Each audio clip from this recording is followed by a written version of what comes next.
Halo, halo. Apa kabar Anda semua? Semoga selalu dalam keadaan sehat walafiat. Kembali lagi ketemu dengan saya Sebenarif dan Bung Rocky Gerung. Bung Rocky, hari ini hari Selasa tanggal 10 Januari 2023 ini ulang tahun yang ke-50 dari PDIP.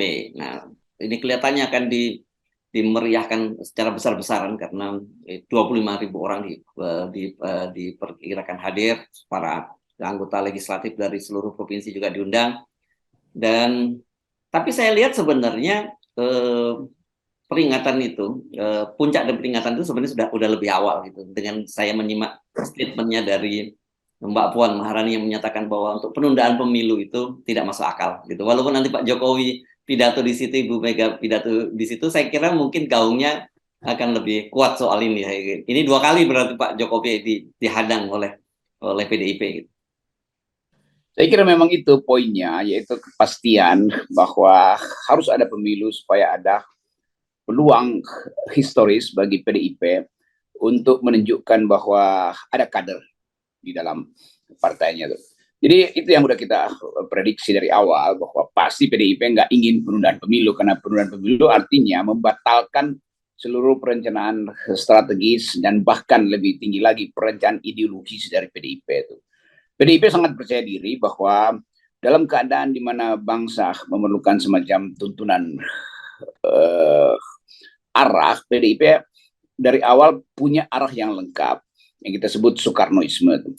Jadi saya bayangkan dalam 2 hari ini ada konsolidasi di mungkin teman-teman di Litbang PDIP memutuskan untuk mengajukan satu proposal pada Ibu Mega supaya Ibu Mega kuat di dalam menghadapi godaan-godaan politik dari istana. Kira-kira itu latarnya. Kalau saya sedikit ngintip atau nguping itu ada satu keyakinan bahwa ke depan tetap Indonesia memerlukan sinyal ketokohan historis, dan itu ada pada Ibu Mega karena tradisi PDIP yang konsisten di dalam mendukung Soekarnoisme itu. Walaupun di dalam praktek kebijakannya itu diperlihatkan bahwa Pak Jokowi sebagai kader PDIP nggak paham tentang Soekarnoisme. Kan itu intinya kan. Apalagi kalau disebut ekonomi yang berdiri di atas kaki sendiri itu, berdikari. Itu nggak ada di dalam pikiran Presiden Jokowi sebagai kader PDIP. Yang ada berdiri dan dia ditopang oleh orang lain. Kan itu jadinya tuh. Jadi saya kira ini satu upacara yang akan membuat bangsa ini berpikir ulang tentang arah demokrasi, arah keadilan sosial. Itu yang kita sambut dengan gembira, bahwa PDIP dalam usia ke-50 dia akal sehatnya pulih lagi. Dan saya kira keterangan yang paling final adalah yang diucapkan tadi oleh Mbak Puan, bahwa tidak mungkin akan ada penundaan pemilu itu, gila aja gitu, kira-kira begitu kalau nggak masuk akal bahasanya, ya bahasanya masuk akal gitu. Tapi berarti kan kalau pernyataan dari Mbak Puan ini, saya kira ini ya bisa kita artikan ini adalah pernyataan Ibu Megawati yang disampaikan oleh Mbak Puan lah, kira-kira gitu ya, Bung Rocky ya. Ya itu pasti begitu tuh, dan pasti Bu Mega akan bicara juga nanti dalam pidato bahwa soal pemilu terutama, kan intinya itu kan, bahwa ada seremoni ulang tahun, oke, tetapi kita mau lihat nanti bagaimana reaksi istana terhadap keputusan PDIP itu. Tentu ada soal lain, tukar tambah lain tuh, karena tetap kalau kita analisis lebih dalam lagi, satu lapis lebih dalam, konfrontasi politik antara Megawati dan Jokowi itu belum selesai. Jadi tetap kita duga dengan kuat bahwa Pak Jokowi mungkin akhirnya mengerti bahwa yang bisa menyelamatkan Jokowi ya PDIP. Jadi kalau kita ukurkan ke depan, siapa yang mampu untuk melindungi Jokowi kalau terjadi semacam perubahan politik dan banyak hal yang diajukan untuk mempersoalkan kepemimpinan Jokowi. Sekarang aja udah ada konsolidasi yang cukup kuat di DPR untuk pemaksulan, dan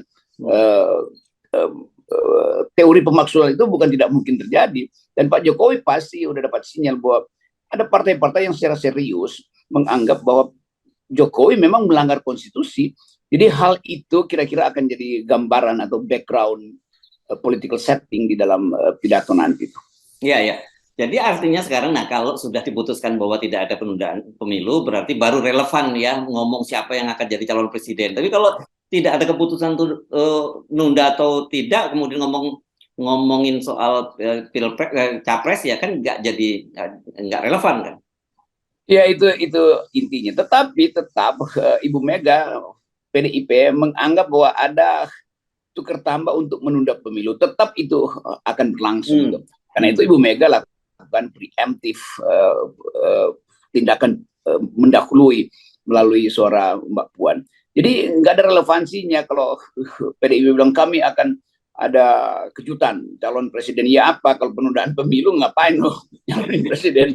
Jadi saya kira urutan-urutan berpikirnya begitu. Ya. Ada konsolidasi PDIP dalam 1 minggu ini untuk memutuskan bahwa harus ada pemilu supaya ada kader yang diucapkan. Sekarang orang tinggal lihat kadernya siapa tuh. Nah, saya kira bagi PDIP itu dia akan kembali pada keinginan untuk menunjukkan bahwa dia punya kader. Dan kader itu bukan kader Jokowi itu. Jadi kira-kira begitu. Ya.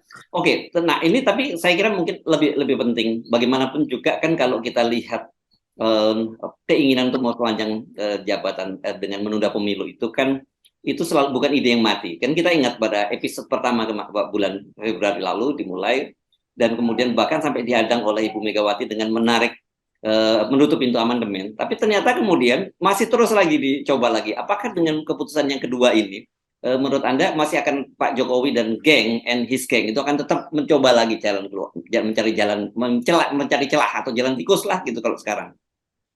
Ya itu menurut penayangan.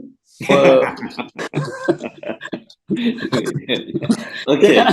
Karena saya ngerti itu dan ya kita tahu sebagai orang akademis, kita tahu atau saya tahu banyak atau beberapa pakar hukum tata negara sedang disewa negara untuk mengatur rancangan perpu itu. Jadi perpu penundaan pemilu itu juga lagi digodok sebetulnya, diam-diam tuh. Dan tukar namanya apa ya? Tukar namanya ada yang mau jadi guru besar.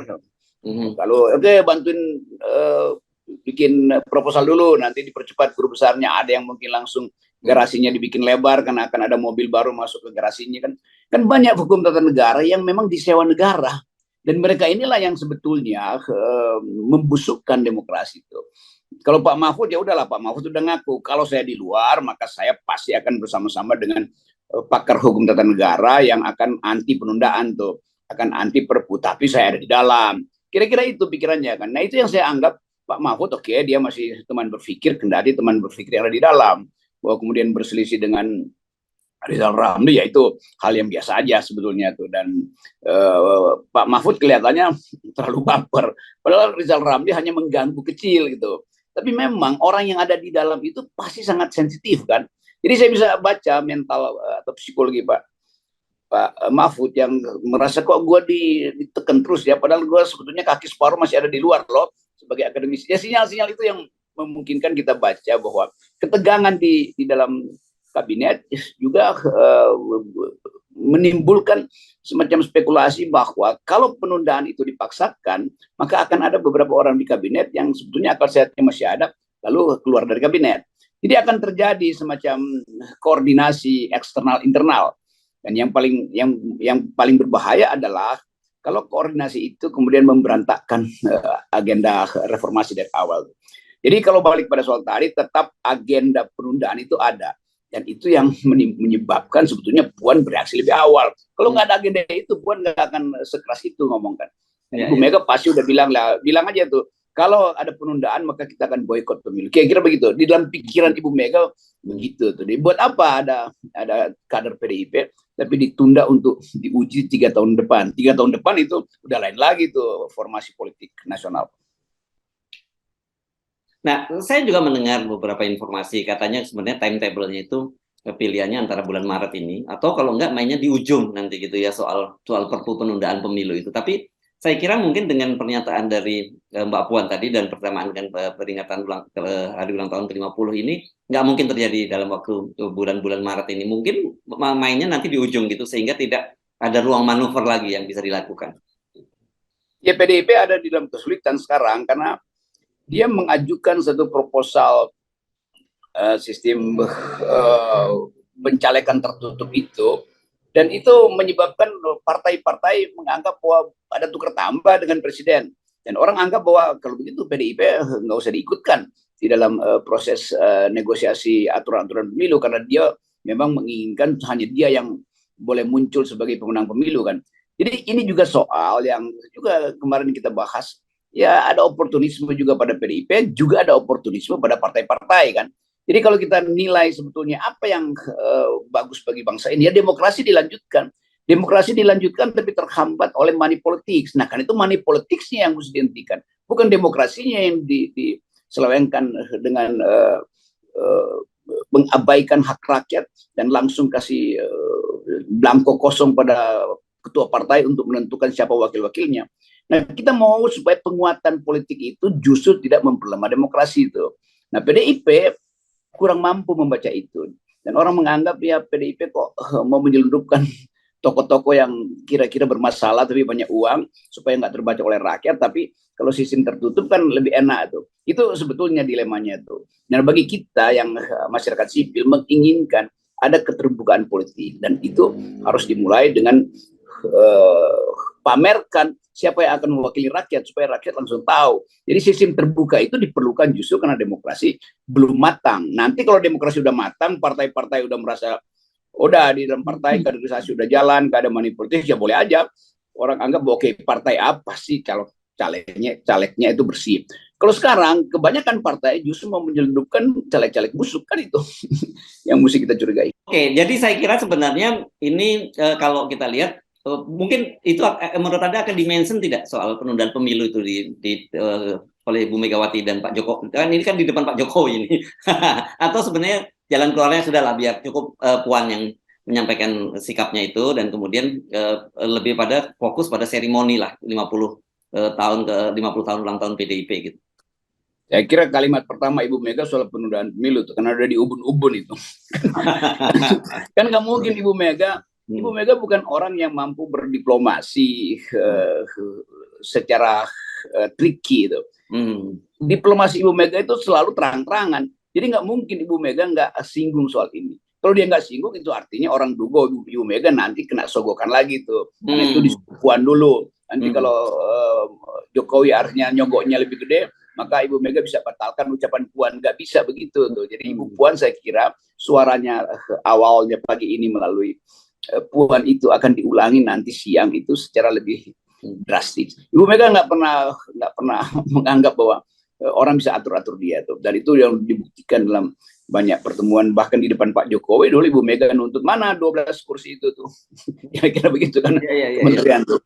Dan secara mental Ibu Mega selalu ada di atas Jokowi. Moral Ibu Mega tuh nggak pernah jatuh di depan presiden tuh, karena dianggap ini orang, ini yang kurus, ini gue yang gedein, saya yang angkat, dan saya yang backup. Nah, kenapa sekarang jadi ya disebut kurang ajar, kira-kira perlu dijewer itu.